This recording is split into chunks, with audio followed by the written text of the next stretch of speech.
nama saya Krista dengan NIM 8605224446. Saya dari Prodi Pendidikan Guru Sekolah Dasar PGSD. Video ini dibuat untuk memenuhi tugas 3 saya, yaitu filsafat ilmu. Video presentasi ini akan membahas secara komprehensif mengenai pilar-pilar pendidikan menurut Ki Hajar Dewantara dan revalensinya yang dalam di era digital saat ini. Kita akan mengungkap makna filosofis dari setiap pilar, menganalisis tantangan serta peluang penerapannya dalam konteks pendidikan nasional yang terus berkembang dan merefleksikannya bagaimana prinsip luhur ini dapat menjadi solusi atas berbagai persoalan pendidikan kontemporer saat ini. Yang pertama adalah makna viral dalam konteks pendidikan. Viral dalam konteks pendidikan dapat diibaratkan menjadi pondasi atau tiang penyangga yang kokoh yang menopang seluruh struktur dan sistem pendidikan. Jika tidak ada pilar yang kuat, bangunan pendidikan akan menjadi rapuh dan roboh diterpa perubahan zaman sekarang ini. Pilar-pilar bukan sekedar konsep teori, melainkan prinsip fundamental yang menjadi landasan filosofis, etis, dan praktis dalam merancang, melaksanakan, dan menyebarkan proses pendidikan. Mereka memberikan arah, tujuan, dan juga nilai-nilai yang harus dipegang teguh agar pendidikan dapat menghasilkan individu yang berkarakter, cerdas, dan dapat berdaya dan berguna untuk masyarakat dan bangsa. Dalam konteks pendidikan nasional, pilar-pilar ini menjadi penentu identitas dan arah pembangunan sumber daya manusia Indonesia.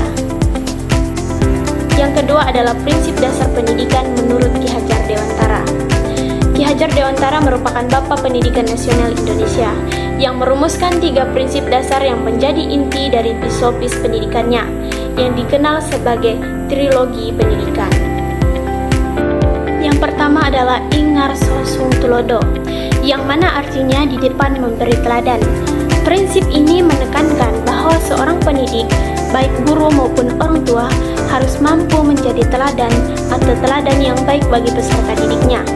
Keteladanan ini mencakup perilaku, tutur kata, dan juga nilai-nilai moral yang dipegang teguh. Peserta didik belajar tidak hanya apa yang diajarkan secara verbal, tetapi juga dari apa yang mereka lihat dan mereka rasakan dari tokoh pendidik.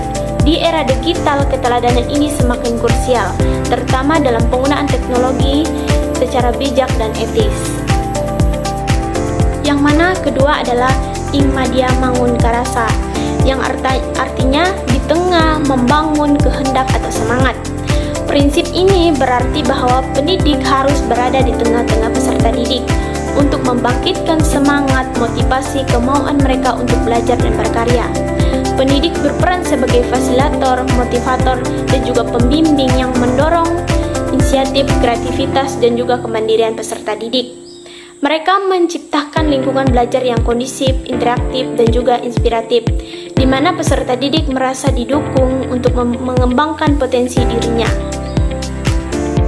Yang ketiga adalah Tutfuri Handayani, yang artinya di belakang memberi dorongan atau dukungan. Prinsip seperti ini menekankan pendidik harus memberikan dorongan atau arahan dan juga dukungan dari belakang, membiarkan peserta didik berjalan di depan untuk menemukan jalan mereka sendiri. Pendidik memberikan kebebasan bertanggung jawab dan eksplorasi dan memberikan bimbingan pada saat dibutuhkan.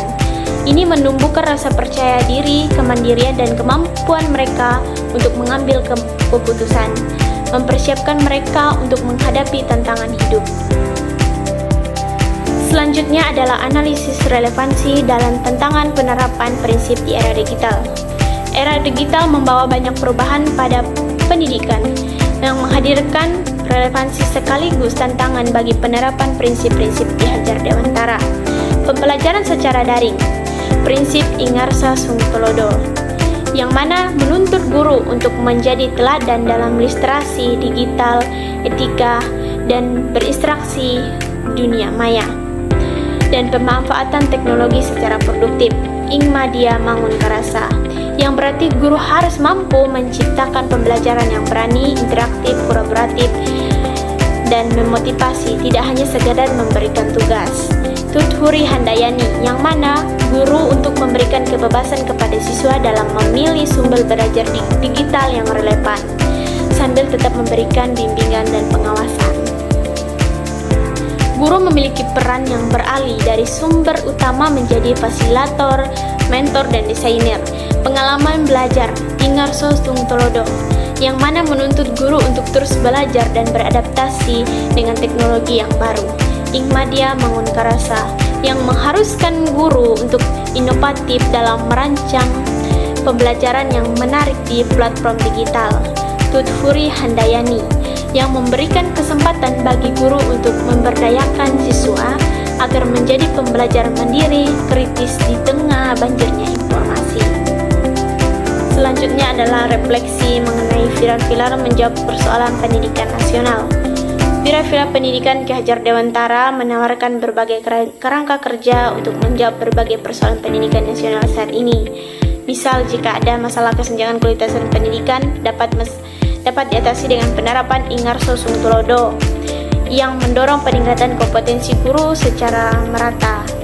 Jika ada isu kurang memotivasi belajar dan kreativitas siswa, dapat dijawab dengan Ingmadia Mangunkaraso, yang mana berfokus pada penciptaan lingkungan belajar yang inspiratif. Nah, jika ada tantangan pembentukan karakter dan kemandirian siswa di tengah arus informasi digital, dapat diatasi melalui Tuthuri Handayani, yang memberikan ruang bagi siswa untuk tumbuh dan berkembang dengan bimbingan yang tepat. Jika dilihat secara keseluruhan, Bislopis Ki Hajar Dewantara tidak hanya relevan, tetapi juga penting dalam membentuk ekosistem pendidikan yang adaptif, berkarakter, dan berdaya saing di era digital saat ini. Dengan menginstalasi dan mengimplementasikan viral ketiga secara konsisten, pendidikan nasional dapat melahirkan generasi penerus yang tidak hanya cerdas secara intelektual, tetapi juga memiliki integrasi moral, kemandirian, dan semangat kebangsaan yang kuat dan siap menghadapi tantangan masa depan.